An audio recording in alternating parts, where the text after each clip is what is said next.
Hello guys, ये physics class 10th Sindh textbook board की series का डे 4 है, जिसमें आज हम पढ़ेंगे कि वेव्स की सब टाइप्स कौन सी है। ठीक है, उसके बाद हम वेव की कैरेक्टरिस्टिक्स पे चलेंगे कि वेव की कौन से कैरेक्टरिस्टिक्स हैं।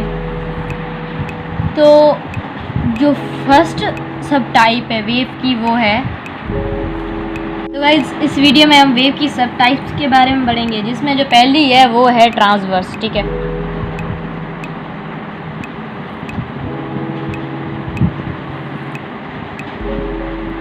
तो जो ट्रांसवर्स वेव है, इसकी जो बेसिक डेफिनेशन है वो है कि एक ऐसी वेव की टाइप जो अपने डायरेक्शन में यानी वेव के डायरेक्शन में परपेंडिकुलर मूव करे। ठीक है, तो मूव तो करे, लेकिन परपेंडिकुलर वैसे होता क्या है? मूव करना तो पता है हमें, ये मूव ही करेगी। ठीक है, लेकिन जो परपेंडिकुलर मूव करता है वो कैसे? परपेंडिकुलर मीन्स क्या है? ठीक है, तो परपेंडिकुलर एक ऐसा साइड जो बेस से मिलके 90 की एंगल बनाए। ठीक है, इसे हम परपेंडिकुलर कहते हैं। अब उसका और वेव का कैसा रिलेशनशिप? तो जो वेव है, कोई तो पॉइंट होगी ना, स्टार्टिंग पॉइंट होगी ना कोई तो, ये इसकी मीन पोजीशन है। मीन पोजीशन स्टार्ट होके जो ये अप एंड डाउन मोशन होती है, स्टार्टिंग पॉइंट से लेके जो अप एंड डाउन मोशन होती है आगे की तरफ, इसे हम परपेंडिकुलर कहेंगे। ठीक है, सो देन उसके बाद जो सेकेंड टाइप है वो है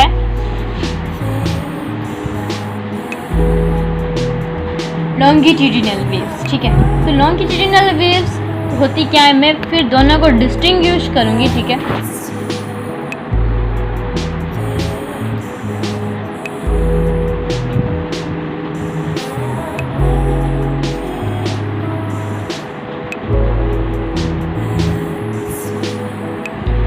तो लॉन्गिट्यूडिनल वेव्स होती क्या है? ठीक है, तो लॉन्गिट्यूडिनल वेव्स वो वेव की टाइप है जो अपने वेव की डायरेक्शन में पैरेलल मूव करे। अब पैरेलल का मतलब क्या है? परपेंडिकुलर तो समझ में आया, जो स्टार्टिंग पॉइंट से लेकर अप एंड डाउन जो मोशन है उसे हम परपेंडिकुलर मोशन कहेंगे। ठीक है, देन लॉन्गिट्यूडिनल वेव्स में पैरेलल का जिक्र आया। अब पैरेलल क्या है?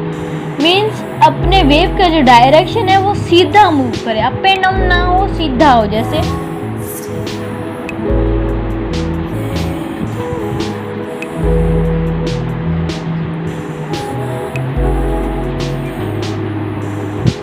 तो मैंने पिछली वीडियो में शायद डे 2 में बताया था कि वेव की जो मीन्स लॉन्गिट्यूडिनल और ट्रांसवर्स वेव की जो पार्ट्स हैं ये या जो रीजन्स हैं उन्हें मैंने समझाया था, जिसमें जो लॉन्गिट्यूडिनल वेव की जो पार्ट्स थे यानी रीजन्स थे वो थे कंप्रेशन, जिसको हम जो ये कंप्रेस किया वो पार्ट है इसे हम कंप्रेशन कहेंगे, और ये जो रेयर पार्ट है यानी जिसमें जो पार्टिकल्स हैं वो बहुत अब एक दूसरे के बहुत ज़्यादा दूर हैं उसे हम रेयरफेक्शन कहेंगे। अब ये रेयरफेक्शन और कंप्रेशन का जो बना हुआ है लॉन्गिट्यूडिनल वेव्स, तो जो ये जो आगे की तरफ मूव कर रहा है अपने मेन पोजीशन से लेकर, इसे हम कहेंगे पैरेलल मोशन। ठीक है, तो इसके बाद इन दोनों को डिस्टिंग्विश करते हैं।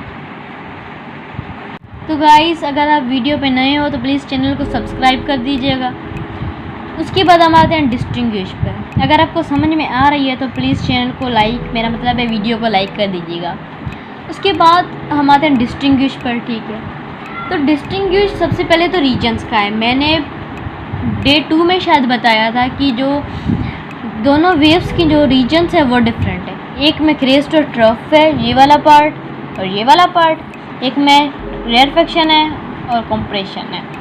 ये जो ट्रांसवर्स वेव होती है वो क्रेस्ट एंड ट्रफ की बनी हुई होती है, यानी इसके जो रीजन्स हैं, पार्ट्स हैं, स्पेसेस हैं, जगह है या प्लेसेस हैं, वो है ट्रफ और क्रेस्ट। अपर साइड को हम कहेंगे क्रेस्ट, नीचे वाली साइड को हम कहेंगे नीचे वाली साइड को हम कहेंगे ट्रफ। देन उसके बाद लॉन्गिट्यूडिनल वेव्स में जो कंप्रेस किया हुआ पार्ट है उसे हम कहेंगे कंप्रेशन, और जो पार्टिकल्स जिस पार्ट में बहुत अपने आप से बहुत दूर हैं उसे हम कहेंगे रेयरफेक्शन। सो देन एक डिफरेंस था रीजन्स का, दूसरा डिफरेंस था मोशन का। एक जो वेव है वो परपेंडिकुलर मूव करती है। परपेंडिकुलर मैंने आपको बताया कि जो up and down starting point से लेकर जो up and down up and down up and down जो मोशन है उसे हम कहेंगे परपेंडिकुलर मोशन, जबकि जो लॉन्गिट्यूडिनल वेव्स है इसमें जो मोशन है वो है पैरेलल। पैरेलल क्या होता है? पैरेलल मीन्स सीधा टूवर्ड्स। तो ये जो रीजन्स थे, रीजन का डिफरेंस हो गया, मोशन का डिफरेंस हो गया। उसके बाद कैरेक्टरिस्टिक्स ऑफ वेव। तो गाइस कैरेक्टरिस्टिक्स क्या होती हैं?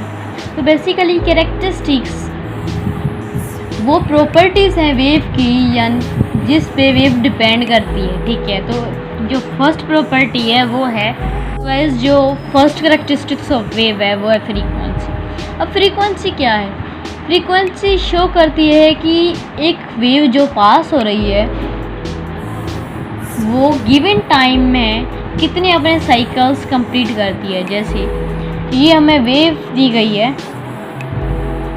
इसमें जो इसका जो टाइम हमें मिला हुआ है वो फॉर सपोज 1 सेकेंड मिला हुआ है, ठीक है। अब जो टाइम मिला हुआ है उसके हिसाब से इसने कितनी अपने साइकिल्स कंप्लीट किए हैं, तो इस चीज़ को हम कहेंगे फ्रीक्वेंसी। अब फ्रीक्वेंसी का जो यूनिट है वो है हर्ट्ज, जिसको हम ऐसे शो करते हैं,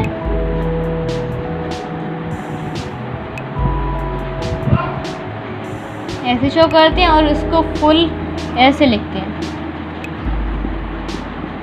तो वही जो अगली कैरेक्टरिस्टिक्स है वो है, उसके बाद जो दूसरी है वो है टाइम पीरियड। अब टाइम पीरियड क्या है? ये जो टाइम है वो शो करता है कि वक्त। अब इसका मतलब क्या है? तो इसका मतलब है ये एक ऐसी कैरेक्टरिस्टिक्स ऑफ वेव है जिसमें हमें पता चलता है कि एक वेव को एक साइकिल कंप्लीट करने में कितना टाइम लगा।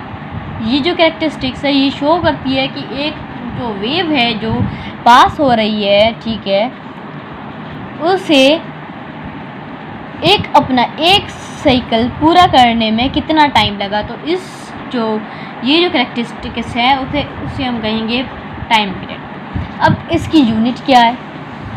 इसकी यूनिट सेकंड है जो नॉर्मली होती है, और इसको हम रिप्रेजेंट करेंगे कैपिटल T से।